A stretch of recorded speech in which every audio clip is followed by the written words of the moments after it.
Okay guys, so I have a patient that's come in with ongoing right Achilles pain as well as knee pain. So I just wanted to share with you guys is a little bit of a case study here. So he's had the ongoing right Achilles pain for the past 2 years. Pain after sitting and standing. And then when getting up starts to hurt quite a bit. So that means there's probably some inflammation that's in that area. Started with superficial orthotics that made it worse. Uh, right knee, same thing, the same on the same side. Runner's knee, had it forever. It's been good for 3 years, but now as soon as he starts moving more, it acts up again, and then describes the right knee pain as outside. So I'm just gonna share a little bit of the biomechanics here. So on the left side, one thing once again we're looking for is where that center mass is going, if it's going through the foot or not. So left side is a little bit of a mild Trendelenburg, but looks pretty good.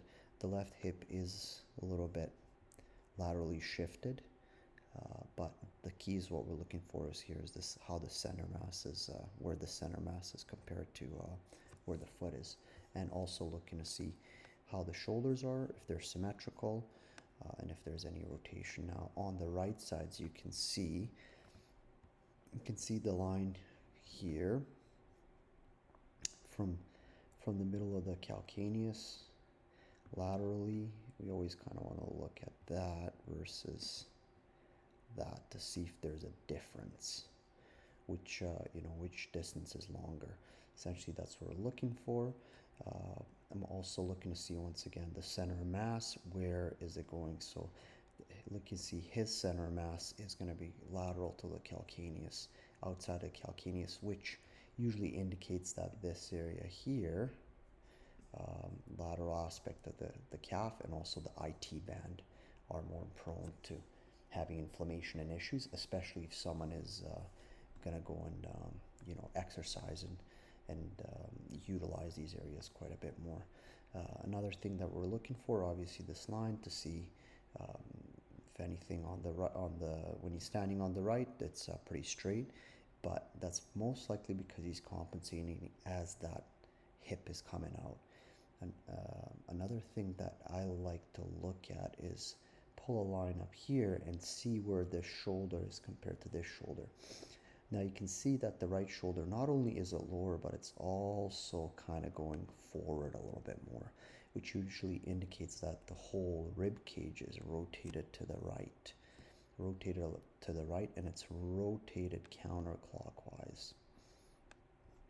Same thing here with the right hip counterclockwise, as well as the femur. Now where patients can get into a lot of trouble is if this femur here, this bone, is rotating on top of the tibia, which is not rotating. And so that can create a lot of knee issues and a lot of meniscus problems in the long run. So that's something, and that's probably another thing in the long run for this patient that we need to look at. So is there anything else? I think that's about it. So there's that counterclockwise rotation in the sagittal plane on the right tibia, noted by the right shoulder drop. So that's what you got to look at, and that forward position. This leads to increased demand on the right quad, right hip flexors, and anterior compartment of the leg. So for a patient like this, another thing that I've noted is calcaneal eversion, mild on the right and severe on the left. Severe calcaneal eversion on that left side could be due to a leg length discrepancy, meaning that the left side is longer than the right, meaning that this calcaneus here is compensating for the shorter length by everting in order to have that same height. But why that leg length discrepancy is occurring, that's the $1,000,000 question, and that's something that we need to research and look at a little bit more. Particularly, could be a functional, could be an anatomical leg length discrepancy. Arch strengthening exercises could be initiated as well as for this patient. As you can see, if you do put super feet or any sort of a hard orthotic on this patient, he's probably not going to do very well because of these issues and very poor arch stability. Okay, so we looked at his range of motions, pretty much fine. He gets a lot of massage therapy, so that looks pretty good there. Strength is on that right glute med is about 3 out of 5. I did the sideline abduction test. I like this test because it's a great way of isolating the gluteus medius, and I did identify that he really doesn't have much strength there. So in the long run, this is what we need to tackle. Special tests, SLR is fine. Hip grind test within normal limits. I also did the knee grind test, and that was positive. It's very sensitive. Trigger points: right gluteus medius, gluteus max, IT band, fibularis longus, and lateral head of the gastrocs is obviously the vastus lateralis as well. That's kind of connected together with the IT band. So first few sessions, what I would do is probably just focus in and do a lot of the hands-on stuff.